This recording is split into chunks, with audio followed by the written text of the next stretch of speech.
देवळा तालुक्यात केदा आहेर यांच्या प्रचाराचा शुभारंभ प्रसंगी डॉक्टर कुंभारडेंचं जोरदार भाषण तर केदा आहेरांनी मतदारांना घातली भावनिक साद। चांदवड देवळा मतदारसंघात प्रचाराला जोरदार सुरुवात झाली आहे। दिनांक 11 रोजी देवळा येथील दुर्गामाता मंदिरात अपक्ष उमेदवार केदा आहेर यांनी प्रचाराचा नारळ वाहत आशीर्वाद घेतले। यावेळी देवळा तालुक्यातून मोठ्या प्रमाणात जनसमुदाय जमलेला होता। या दरम्यान डॉक्टर कुंभारडे यांनी आपल्या भाषणात A to Z सर्वच सांगितलं तर केदा आहेरांनी मला एकदा संधी द्याशी भावनिक साद घातली। तर आदिवासी सेलचे राज्याचे नेते शिवाजीराव बर्डे यांचा केदा नाना आहेर यांना जाहीर पाठिंबा। आपण विधानसभेत पाठवण्याचं आपण सगळ्यांनी ठरवावं आणि त्यांना भरघोस मतांनी निवडून द्यावं एवढीच मी माझी विनंती करतो। जय हिंद जय महाराष्ट्र। आपल्या शब्दांनी मला प्रचंड ऊर्जा मिळालेली आहे।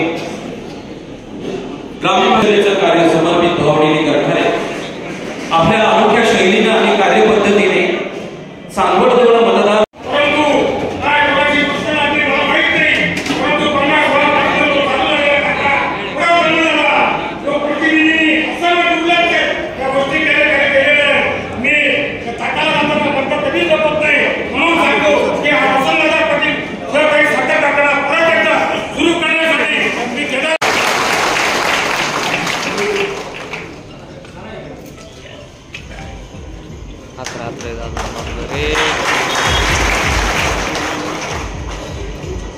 माननीय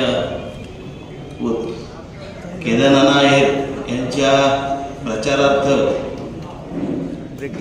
माझ्या संघटनेच्या वतीनं मी स्वतः संस्थापक आहे एकलव्य भिल्ल प्रदेश संघटना महाराष्ट्र राज्य आणि सर्व संघटनेच्या कार्यकर्त्यांसह चांदवड देवळा सगळे भिल्ल प्रदेश संघटनेचे सर्व कार्यकर्त्यांसह मी नानांना जाहीर पाठिंबा जाहीर करतो। याचं कारण असं नानांनी प्रत्येक गावामध्ये माझ्या भिल्ल समाजासाठी एकलव्याची मूर्ती सर्वप्रथम देण्याचं नानांनी मंजूर केलंय। माझ्या समाजाच्या विकासासाठी नानांनी पुढाकार घेतलाय म्हणून मी माझ्या समाजासाठी नानांच्या पाठीमागे खंबीरपणे उभा राहून नानांना आज 11/11/2024 रोजी जाहीर पाठिंबा व्यक्त करतोय। म्हणजे नानांचा 1 नंबर विजय होणार आज 11/11। याच्यात काही शंका नाही। माझे जेवढे सहकारी असतील आजपासून आम्ही नानांबरोबर प्रचार कार्यात सामील होणार आहे। धन्यवाद। थांबतो। जय आदिवासी।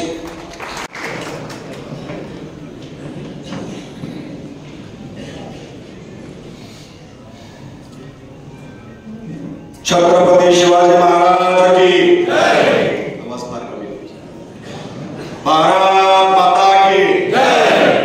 भारत माता की जय।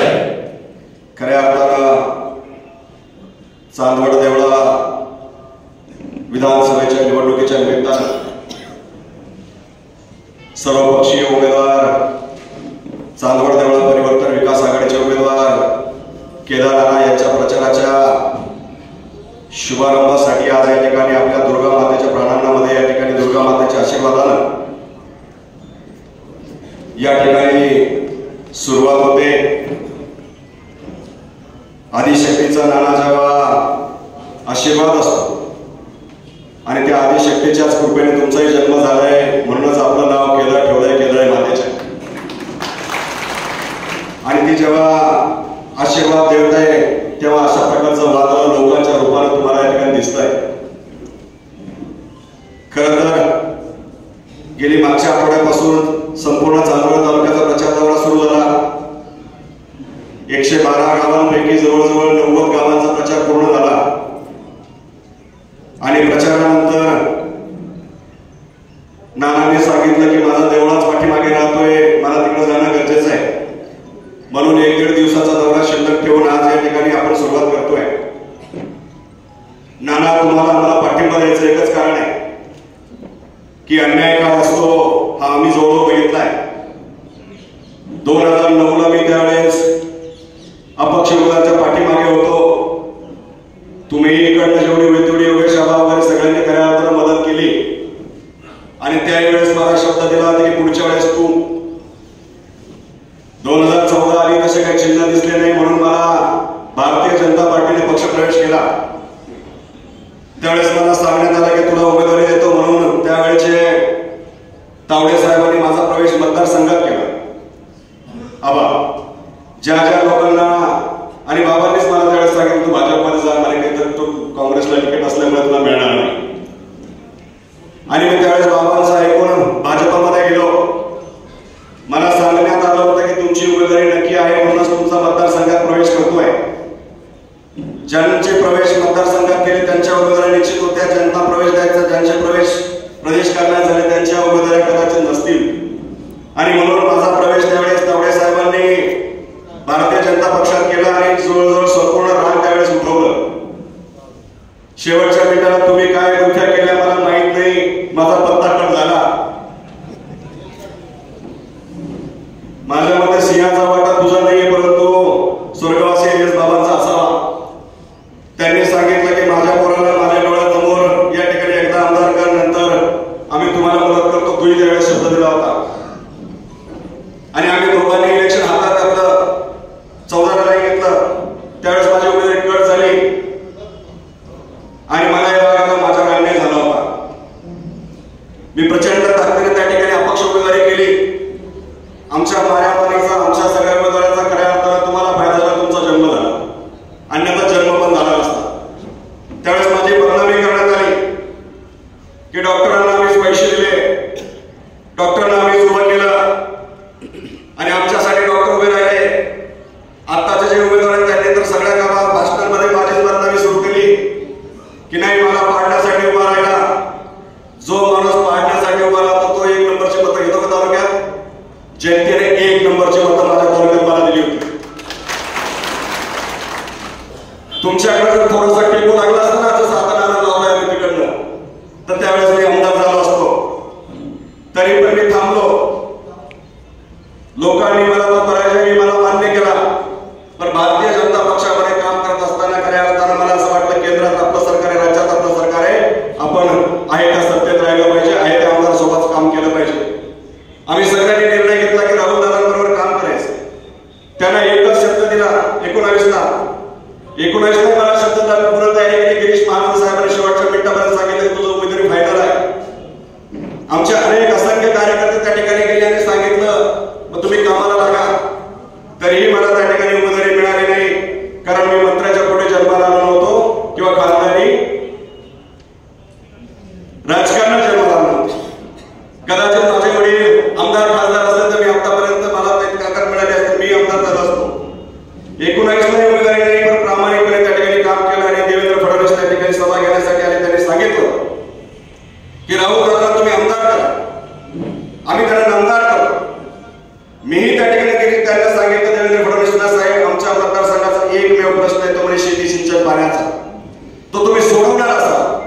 मला खात्री आहे की केंद्रात आपलं सरकार आहे, राज्यात आपलं सरकार आहे, आपण दिलेला शब्द पाळतात. तुम्ही जर आमच्या शेतीच्या पाण्याचा प्रश्न सोडवला, डोंगराच्या पोटापोटानं हायलाइट करायला आणण्याचं स्वप्न तुम्ही आम्हाला दाखवलं पूर्ण केलं, तर तुमचा फोटो आम्ही देवालयात लावू आणि पूजा करू. फक्त पाण्याचा प्रश्न मिटू, आमच्या शेतकऱ्याचा प्रश्न मिटू.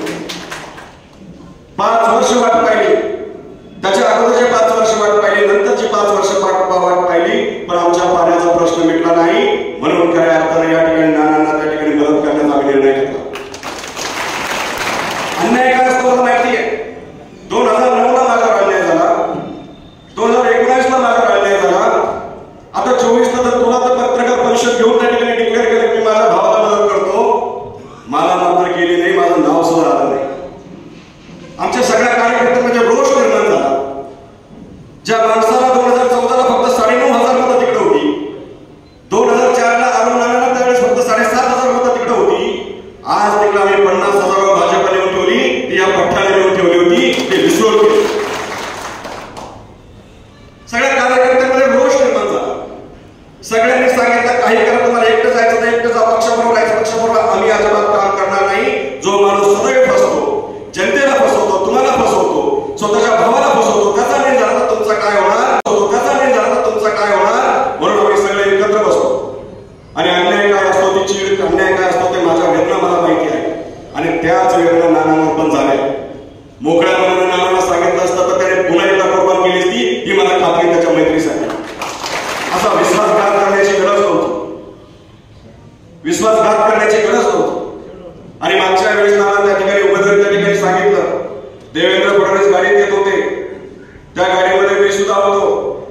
विमानतळावरून त्या ठिकाणी व्यासपीठावर येईपर्यंत त्या ठिकाणी दादाने त्यांनी सांगितलं की माझी निवडणूक थोडीशी हातातून जाते. काय एकूणाचा किस्सा सांगतो मी गाडीतला. माझी निवडणूक हातातून जाते, तुम्ही फक्त जनतेला सांगा की मला मंत्रिपद त्यांना देऊ नका म्हणजे पण सांगा. आणि तिथे निवडणूक फिरली आणि त्या निवडणूक त्या ठिकाणी ताब्यात होतो. तसा शब्द आता पुन्हा देतील देवेंद्र फडणवीस साहेब देतील किंवा वरचे लोक देतील. इथला आमदारचा आमचा आमदार करा पुन्हा मंत्री करतो असा शब्द कदाचित देतील. तसं होणार नाही मित्रांनो. महायुतीची पण पुन्हा सत्ता जर आली तर भुजबळांना मंत्रिपद मिळण्याचं राहील का? जेरवाळांना मंत्रिपद मिळण्याचं राहील का? दादा भुसेंना मंत्रिपद मिळण्याचं राहील का? एका एका तालुक्यात 4-4 मंत्रिपद देतात का? देतात का? देतात का? सांगा, तुम्हीच सांगा. असा शब्द कदाचित पुन्हा अजून त्या ठिकाणी येईल. एखादी सभा होईल त्या ठिकाणी शब्द येईल की आता या ठिकाणी मागच्या वेळेस देऊ शकलो नाही, ह्या वेळेस देऊ. असं होणार नाही. मी कोऱ्या कागदावर बॉन्डवर लिहून देतो. आम्हालाही राजकारण कळतं.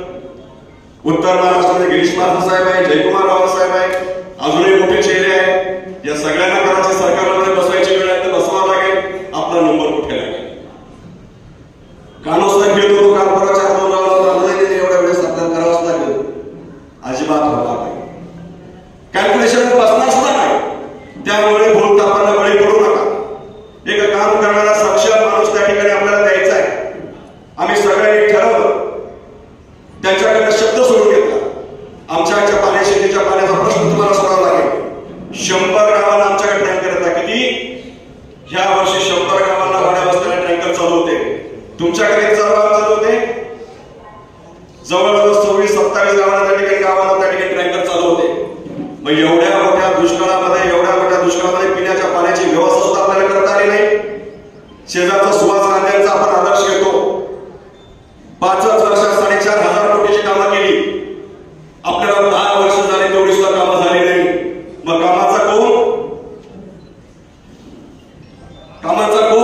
12वी नापास का ग्रॅज्युएट? आमच्याकडे प्रचंड मोठी त्या ठिकाणी लोकांमध्ये भ्रमनिराश झालेला आहे. संपूर्ण चांदवड तालुका म्हणतो का हा माणूस कोणाचे फोन उचलत नाही, हा माणूस काही कोणाचं काम करत नाही. 15 दिवसातून एक वेळेस ऑफिसला येतात, एक तासभर आणि त्या ठिकाणी निघून जातात. कोणाचे कामं होत नाही. शेतकऱ्याचे डीपी मिळाले तर 15-20 दिवस डीपी मिळत नाही. तहसीलमध्ये गेले तर त्या ठिकाणी अधिकाऱ्यांना पैसे दिल्याशिवाय काम होत नाही. पंचायत समितीमध्ये कोणी काम करत नाही. जिल्हा परिषदमध्ये कोणी काम करत नाही. पोलीस स्टेशनला त्या ठिकाणी काम होत नाही. प्रचंड निराशा पसरली आणि लोकांनी सांगितले नाशिकचं पार्सल आता नाशिकला परत पाठवायचं. तुम्हाला पायावर जायचंय. या ठिकाणी तुम्हाला पायावर जायचंय. तुम्ही जर एका कर्नाटकाला 50,000 मतं दिली तर राहिलेली मतं विजयाची आम्ही देऊ. हा शब्द आम्ही या ठिकाणी तुम्हाला देतो. आमच्याकडे वातावरण बदललंय. लोकांनी परिवर्तनाचा निर्णय घेऊन टाकलेला. त्या ठिकाणी प्रत्येक गावात झालेला सभा जर तुम्ही बघितलं, प्रत्येक गावात झालेले कार्यक्रम तुम्ही बघितले तर त्या ठिकाणी तुम्हाला चित्र लक्षात येईल. कारण प्रत्येक गटाचा सक्षम माणूस या ठिकाणी व्यासपीठावर बसलेला आहे. वडनेर गट असो, वडाळे गट असो, तळेगाव गट असो, दुगाव गट असो, प्रत्येकाकडे 10,000 मताचे मालक किंवा 10,000 मताचे त्या ठिकाणी ताकद असलेले माणसं या व्यासपीठावर आहे. 30-40 प्रमुख नेते या ठिकाणी बसलेले. संघाचे असतील, मार्केट कमिटीचे असतील, दूध संघाचे असतील, कारभार सहकार कारखान्याचे उपाध्यक्ष असतील, व्हाईस चेअरमन असतील, अशी ताकदवार माणसं नानाच्या त्या ठिकाणी व्यासपीठावर पाठीशी बळ देत आहे. त्यामुळे नानांना विजयापासून कोणीही रोखू शकत नाही. कोणीही रोखू शकत नाही. ही निवडणूक लोकांनी हातात घेतलेली आहे. लोकांनी ठरवलंय. एकदा त्यांनाही 10 वर्ष दिले, त्यांनी काय केलं नाही. यांनाही 10 वर्ष दिलं, यांनी तर बट्ट्यावर केलाय. आजूबाजूच्या मतदारसंघामध्ये बघा, मालेगावचा विकास किती झपाट्याने झाला, नांदगावचा विकास झपाट्याने झाला, सिन्नरचा विकास झपाट्याने झाला, येवल्याचा विकास झपाट्याने झाला. तुमचा आमचा विकास कुठे? नाना तुम्ही तरी तेवढाचा केला. आमच्याकडे फार विकास आहे. तुम्हीच आले. अनेक रस्त्याने तुमच्या गाड्या जात असताना एका गाडीचं त्या ठिकाणी खड्ड्यात आपटून पंचर झाले. खड्डं पण आपटलं. आता नवीन प्रयोग झालाय. तुमचं बॅनर फाडलं कानात 1-2 ठिकाणी. आमच्या कार्यकर्त्यांनी निषेध केला. बॅनर फाडून नाना त्या ठिकाणी तुम्ही थांबू शकत नाही. जनतेच्या मनात तुम्ही आता घुसलेले आहे. तुम्हाला कोणी पराजित करू शकणार. इथं बसलेली डोके मोजली अशी एवढ्या डोक्यांनी फक्त 50 मतं दिली तरी 1 लाख मतं होती. किती मतं होती? इथं 2-2.5 हजार मतं मी बघितलं.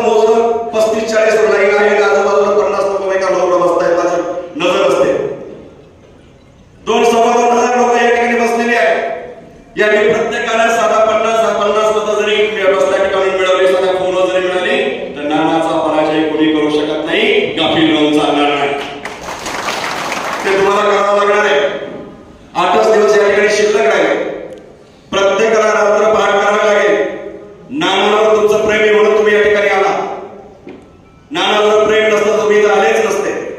मग त्या प्रेमाचं रूप आतापर्यंत सगळ्यांसाठी नानाने केलंय. सुख असेल, दुःख असेल, प्रत्येकाला मदत असेल, वेगवेगळ्या आपल्या सहकार्याला बरोबर घेऊन पदावर बसवलेलं असेल. तुमची आता नैतिकता आहे की त्यांचं ते ऋण फेडण्याची.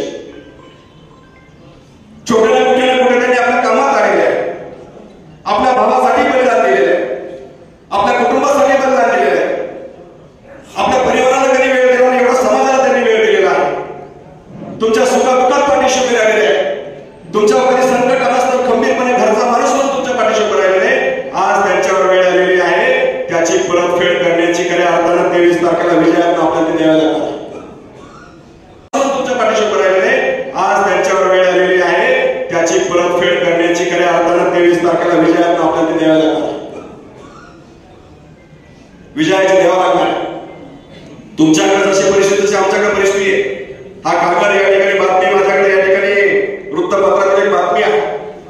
संकापूर उजव्या कार्याची वळण क्षमता वाढवण्याच्या कामास मंजुरी ऑगस्ट 2019 4.5 कोटी रुपये मंजूर आहे. काय मंजूर आहे? 4.5 कोटी रुपये मंजूर आहे. म्हणजे माझ्या मते संकापूर पासून तर रामेश्वर पर्यंत त्याची वळण क्षमता आणि रुंदी वाढवायची होती.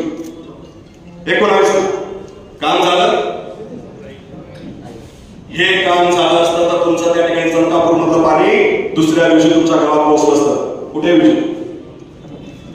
आलं असतं की नसतं?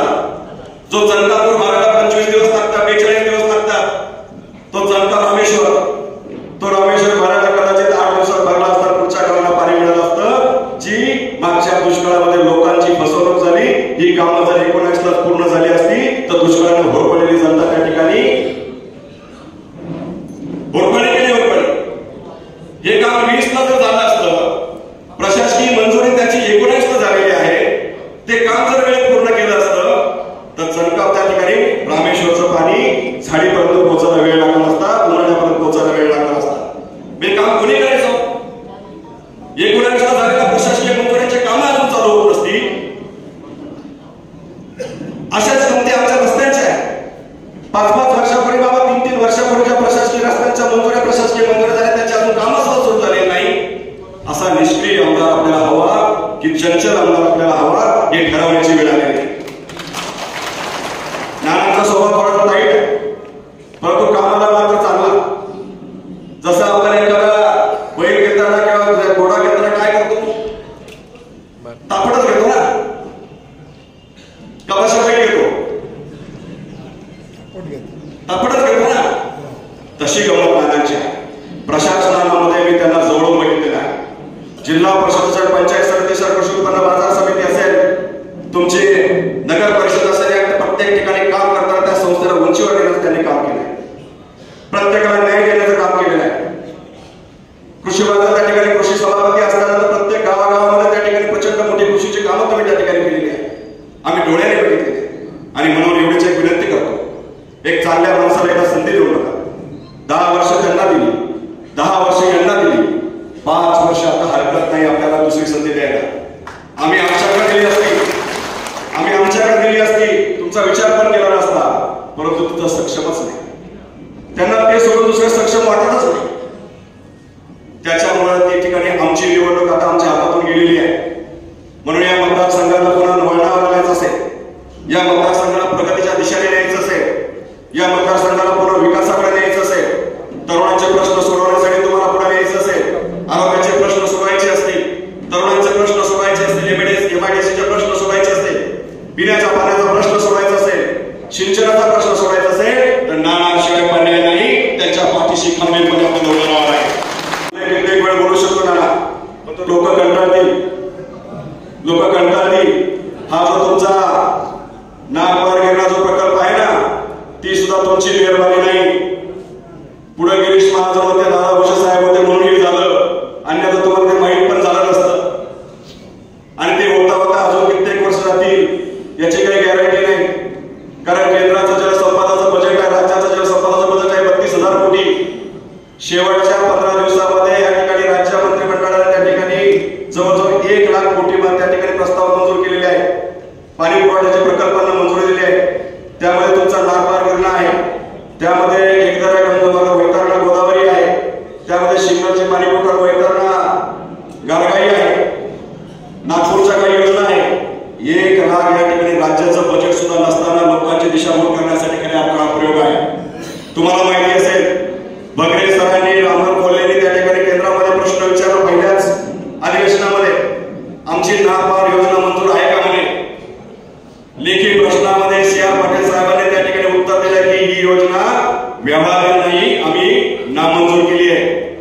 सरकारला धडावून जाग आली की आता काही खरं नाही, उत्तर महाराष्ट्रात आणि मराठवाड्यावरचे सगळे आमदार पडतील, ही बातमी पसरली ही बातमी जर पसरली तर मराठवाड्यातले आणि उत्तर महाराष्ट्रातले सगळ्याचे सगळे आमदार या ठिकाणी पडतील। घाई सरकारने राज्यपालाकडनं मंजुरी घेतली, हा आदेश काढलाय। अनेक त्रुटी त्याच्यात आहे, नाना त्या तुम्हाला भविष्यात पूर्ण करावं लागणार आहे। एवढं सोपं नाहीये, शासनाचं तेवढं बजेटच नाहीये। केंद्राचे भविष्यामध्ये मदत घ्यायला लागणार, पण केंद्राने हा प्रकल्प ऑलरेडी नामंजूर केलेला आहे। त्यामुळे बराच मोठा ट्विस्ट पण याच्या नावाकडे आता मतं मागितली जाती, ती सुद्धा तुमची फसवणूक असणार आहे, ती सुद्धा फसवणूक असणार आहे। पुन्हा एकदा विनंती करतो की चांदवड तालुक्यामध्ये आम्ही नानांची विजयाची मतं आम्ही त्या ठिकाणी देणार आहोत। ती मतं जास्त काही सांगत नाही, पण कमीत कमी 35,000च्या पुढे आणि 45,000च्या पुढे असणार आहे। कारण आमच्या क्षमतेशिवाय जास्त बोलत नाही। आणि तुम्हाला 2009 पासून माहिती आहे, डॉक्टर कुंभारडे आणि ही मंडळी ज्या बाजूला त्या ठिकाणी विजय हा नक्की असतो, नक्की असतो। या आश्वासन या देवीच्या प्राणांना तुम्हाला देतोय, दुर्गा मातेच्या समोर या ठिकाणी देतोय। नानांचा पराजय होणार नाही, फक्त इकडनं तुम्ही 50,000 मतं द्या, नानाला कोणी थांबवू शकत नाही। ती घेण्याची जबाबदारी आता तुमच्यावर सोडतोय, कारण नाना तुमच्या भरोशावर उभे राहिलेले, तुमच्या विश्वासावर उभे राहिलेले। आणि नानांना आम्ही तपासून पाहिलं की नाना खरं तुम्ही इकडनं मतं घेतात का, त्यांच्यावर भरोसा ठेवला नाही। आम्ही थोड्याशा सर्वेची टीम पाठवल्या, प्रत्येक गावामध्ये 50 लोक चेक केली। आदिवासी वस्ती असेल, दलित वस्ती असेल, दुकानदार असेल, शेतमजूर असेल, गावातले पुढारी असेल, या प्रत्येकाकडे आम्ही माणसं पाठवली पाठिंबा देण्याच्या अगोदर। त्या प्रत्येकाने सांगितलं की इथं नाना सोडून आम्ही मतं देणार नाही। 4 गावं सोडली तर नाना तुम्ही जवळजवळ ऍव्हरेजली 70% चालतात, तो विश्वास आम्हाला निर्माण झाला म्हणून पाठिंबा दिला। त्या विश्वासाला कृपा करून तळा जाऊ देऊ नका। एक विकासाचा नवीन टप्पा या चांदवड देवळा मतदारसंघात आपण चालू करणार आहोत। त्या विकासामध्ये आपल्याला नानांना साथ द्यायची। थोडंफार काही चुकलं असेल तर पत्रा द्या त्यांच्याकडनं, 100% चुकणारच नाही। जो जास्त काम करतो त्याला विरोध पण जास्त होत असतो, ज्याला कामच करायचं नाही त्याला विरोध सुद्धा नसतो, त्याला फक्त घरात बसायचं असतं, त्यामुळे त्याला विरोध होण्याचा प्रश्न पण नसतो। जो माणूस काम करतो त्याला थोडाफार विरोध होत असतो, हे समजून घ्या। कामाच्या माणसाच्या पाठीशी उभं राहायला पाहिजे। या मतदारसंघाच्या भविष्याच्या त्यासाठी आपल्याला त्यांच्या पाठीशी उभं राहायला पाहिजे, एवढीच या ठिकाणी विनंती करतो। आणि त्यांची निशाणी काय? रिक्षा। त्यांची निशाणी काय? रिक्षा नंबर 8। त्यांचं 8 नंबर आहे। मतदान 20 तारखेला आहे। सर्वांनी ओळखपत्र सोबत घ्यायचं आहे। आजच बसल्या बसल्या 50 लोकांना तुम्हाला फोन करायचा आहे, मित्रांना करायचा आहे, नातेवाईकांना करायचा आहे आणि सांगायचं आहे आम्ही ठरवलंय आता नानांना नमूद द्यायचंय।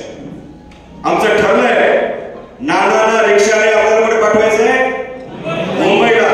कसाऱ्याचा घाट मध्ये लागतो, तो घाट सुद्धा अडथळा आणू शकत नाही, उताराने आपल्याला पोहोचवून द्यायचं आहे आणि नानांना आमदार म्हणून आपल्याला बघायचं आहे। एवढाच शब्द मी तुम्हाला देतो आणि थांबतो। जय जय। मी चांदवडकरांसाठी काही काम केलेलं आहे, कधीही विकासाचं काम केलं त्याच्या सुखात नाही दुःखात नाही, पण त्यांच्याकडनं माझ्याकडनं खूप मोठ्या अपेक्षा आहेत। तरुणांनी त्या ठिकाणी डोक्यावर घेतलं, महिलांनी त्या ठिकाणी प्रतिसाद दिला, सर्वसामान्य शेतकऱ्यांनी त्या ठिकाणी त्याची व्यथा मांडल्या, त्यांनी रस्त्याचे प्रश्न सांगितले। खूप गावांना त्या ठिकाणी पिण्याच्या पाण्याची व्यवस्था नाही, 8-8, 4-4 दिवस त्या ठिकाणी पाणी मिळत नाही। म्हणजे आता पावसाळा संपला तरी 3 गाव असले की तिथे 15-15 दिवसांनी पाणी, म्हणजे उगाव सारख्या गावाची परिस्थिती अशी होती, दुगाव। हे आमदार करतात काय? आता जनतेकडनं माझ्याकडे अपेक्षा लागली, हे म्हणतात ना तिकडनं सगळ्यात जास्त मत राहते, ही वस्तुस्थिती आहे।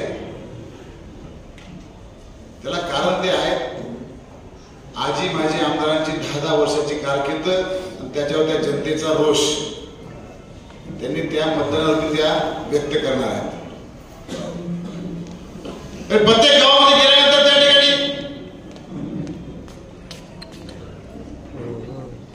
असे एक गाव नाही त्या ठिकाणी त्यांनी रोष व्यक्त केला नाही आणि आमचं स्वागत जे केलं प्रचंड प्रत्येक गावामध्ये. परवा दिवशी नानो सकाळचा सरपंच होता माझ्याबरोबर, नानो एक दिवसभर प्रवासामध्ये होता. त्याने सांगितलं नाना आपलं काम झालं, कारण का मला माहिती आहे या जनतेचा विश्वास, देवळा तालुक्या जनतेचा माझ्यावर विश्वास आहे.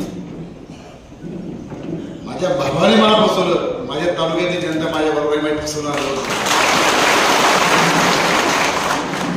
या जनतेच्या सुखा दुःखामध्ये मी गेल्या 25-30 वर्षापासून. मग अशी विलासरावने सांगितलं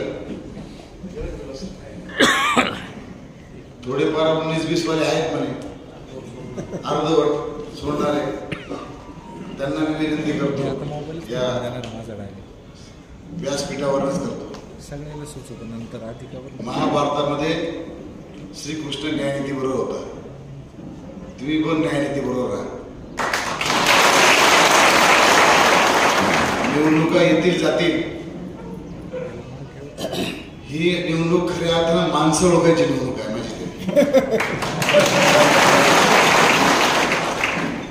मोठ्या जिल्ह्यामध्ये स्वाभिमानाने सांगायचो सगळा तालुका माझा, देवळा माझा, माझा कुटुंब, माझा परिवार. पण तुमचा केदारनाथ ज्यावेळेस घातपात झाला त्यावेळेस माझा तालुका माझ्यावर राहील, माझी प्रामाणिक इच्छा आहे.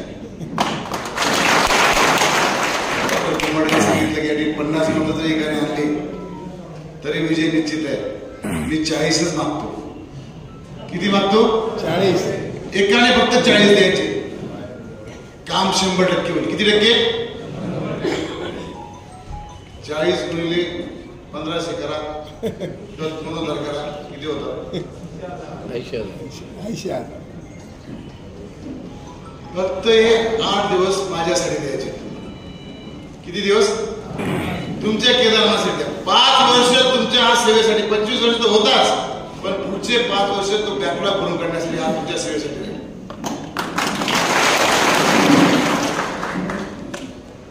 संजय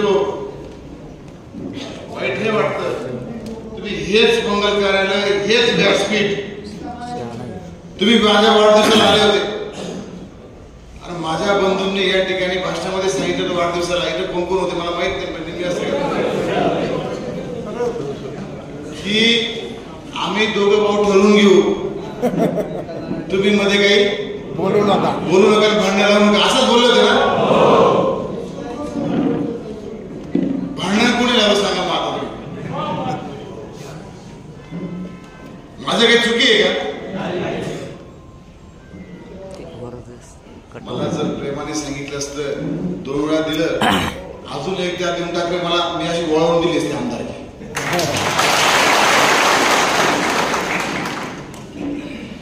पण हो म्हटलं, शेवटच्या वेळेला मी कुठल्या पक्षात जायला नको, काही भूमिका घ्यायला नको, कुठे दावाला घातपात झाला. ठीक आहे, मला त्याच्यात जास्त बोलायचं नाही, तो विषय संपल्याचा आहे माझ्या दृष्टीने. खऱ्या अर्थानं देवळा तालुक्याच्या विकासाच्या दृष्टिकोनात मी या ठिकाणी तुमच्यासमोर आलो. जे काही करणार आहे, रस्त्यांचे जे प्रश्न आतापर्यंत मी संपूर्णच टाकले असेल, काय थोडेफार किरकोळ कागद राहिले असतील, पण खऱ्या अर्थानं जो पाण्याचा जो प्रश्न आहे, चनकापूर उजवा केनालचा प्रश्न, त्याचे रुंदीकरणाचा वाढीकरणाचं झालेच, तर या ठिकाणी उमराण्यापर्यंत झाडे येण्यापर्यंत ते पाणी जाणार आहे. सातत्यानं गेल्या 2 वर्षामध्ये पाण्यासाठी गावोगावी भांडणं होतात, पूर्व गावातले गाव भांडणं करतात. ही भांडणं खऱ्या अर्थानं मिटवायची आहेत. 10 वर्ष झालं हीच मागणी होती. 10 वर्षापूर्वी 8 वर्षापूर्वी गिरीशजी महाजन आले होते, त्यांनी सांगितलं मशाळ नाल्याला मी 5 कोटी रुपये देतो. ऐकलं होतं तुम्ही सगळ्यांनी? मशाळ नाला तो कुठे गायब झाला, मशाळ नाला नावच येते. मी तुम्हाला शब्द देतो, चनकापूर उजवा केनालच्या रुंदीकरणाचा विषय मी एका वर्षामध्ये 365 दिवसामध्ये अनेक काही लावून टाकेल. माझा स्वभाव कसा आहे, दिले तर ठीक, मी तर स्वतःच भिडून जायचं. जनतेच्या भावनेची खेळत बसायची, निवडणुका येतात, मतं मागतात, त्याच प्रश्न तोच प्रश्न, एकदम प्रश्न ठिकाणी काढून टाकायचा. माझ्या जाहीरनाम्याने सांगितले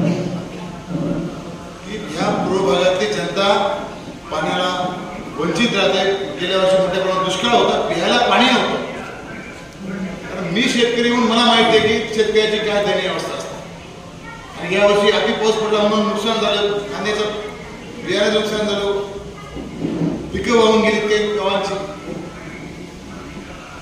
सोयाबीनचं नुकसान झालं, अडचणीत आलेलं आहे.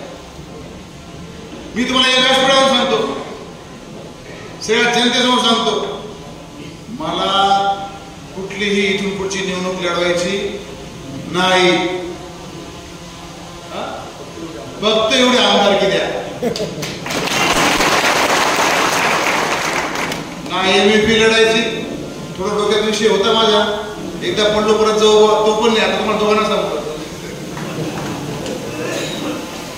काय असेल. मला ह्या इतका प्रसंग वाटत, कुठल्याही ग्रामपंचायतीचे भाग घेणार प्रत्येक रोषाला मी समोर जातो. सोसायटीत राजकारण केदारनाथ करतो, ग्रामपंचायत केदारनाथ करतो. मग इतका सोपा झाला केदारनाथ बदनाम करायला सगळ्यात मोठा, सगळ्यात सोपा माणूस. काही झालं का माझं नाव, यांनी आदत मागे राहायचं, लोकांचे आरोप मी अंगावर घ्यायचे. इतक्या वर्षापासून ते सहन झाले आणि आज म्हणतात दादागिरी करतो, हे करतो, ते करतो, मला बदनाम करायचं काम चालू केलं. या दोघं उमेदवारांचं, आजी माजी आमदारांचं बायकाची वळू सुरू केली आणि सगळ्यांनी आता जो माणूस विजयाच्या जवळ गेला का त्याच्यावरती आरोप करायला सुरुवात करतात. याचा अर्थ आपला विजय जवळ आहे.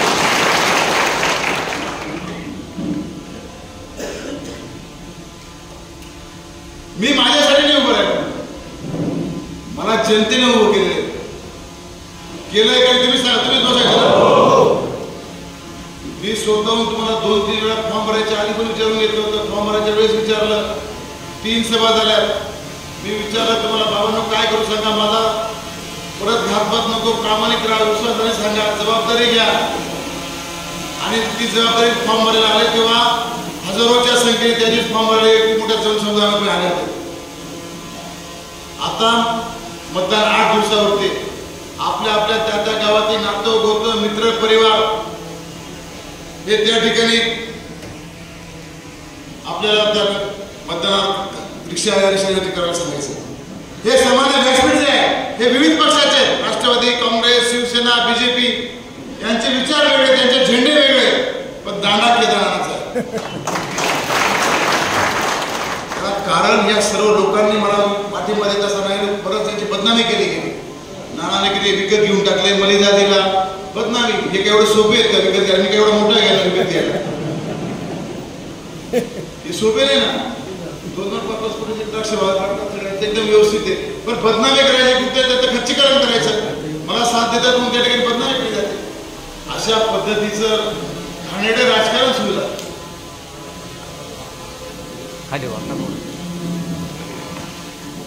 2014ला डॉक्टरांना त्या ठिकाणी मान्य झालं, मंजुरी दिली, म्हणजे डॉक्टरने केदारनाथ डॉक्टर मॅनेज केला. म्हणजे स्वतःचं मत बाबासाहेब आंबेडकरांनी या ठिकाणी स्वतःचं मत व्यक्त करायला त्या ठिकाणी लोकशाहीमध्ये अधिकार दिले. उभं राहता येतं, बोलता येतं, निवडणूक भाग घेता येतो. या पाठिंबा देताना मला अजून घेतलं की या चांदोड देवळा मतदारसंघातला आजी माजी आमदारांनी विकासापासून वंचित राहिलेले आहेत, पाण्याचे प्रश्न सुटलेले नाहीत, रस्त्यांचे प्रश्न सुटलेले नाहीत, तरुणांचे बेरोजगारीचे प्रश्न सुटलेले नाहीत, महिलांचे बेरोजगारीचे प्रश्न सुटलेले नाहीत, एखादी MIDC आली नाही, एखादा प्रक्रिया उद्योग यायला पाहिजे होता, शासकीय अनुदान मिळायला पाहिजे होतं. कांद्याचं अनुदान मिळालंय का तुम्हाला? अर्धवट मिळालं असेल. यांनी सांगितलं तुम्ही जर काम करणार असाल, वेळ देणार असाल आणि फोन उचलणार असाल तर तुम्ही उमेदवारी करा. तर आपल्याला फोनचा फार प्रॉब्लेम आहे. आपल्या भावाला फोन उचलायचा सगळ्यात मोठा प्रॉब्लेम आहे. हे म्हणजे लोक आम्हाला बोलतात आमच्या तालुक्यात तुमचं बरं आहे म्हणजे, आमच्याकडे लोक डायरेक्ट विचारतात. अशा पद्धतीची अटी शर्ती टाकून त्यांनी या ठिकाणी मला पाठिंबा दिला. वेगवेगळ्या विचारधाराचे पक्ष एकत्र येऊन या ठिकाणी बरोबर खेळण्यासाठी मोठ बांधणी सोपी नाही. आणि मी अपक्ष उमेदवार. त्यांनी पण सांगितलं की देवळा तालुक्यात जेव्हा त्यांनी माणसं पाठवले, खरंच किती परिस्थिती आहे, काय परिस्थिती आहे, पण गावोगावी जेव्हा सगळ्यांनी सांगितलं की आम्ही केदारनाथाबरोबर, त्यांना वाटलं विजयापर्यंत पोहोचतोय, आपण फक्त टेकुतीला घ्यायचं काम होतंय म्हणून एक व्यासपीठावर आले. हे केवढं सोपे आहेत काही यायला, निवडणारे बागे राहत नाही. यांना काय पडलं माझ्यावर तेवढे प्रेम हो, यांना म्हणजे मतदारसंघाचा विकास करायचा, यांच्यावर राहायला पाहिजे. आणि राजकीय अस्तित्व यांनी पणा लावलाय, प्रत्येकाचा स्वतंत्र अस्तित्व आहे.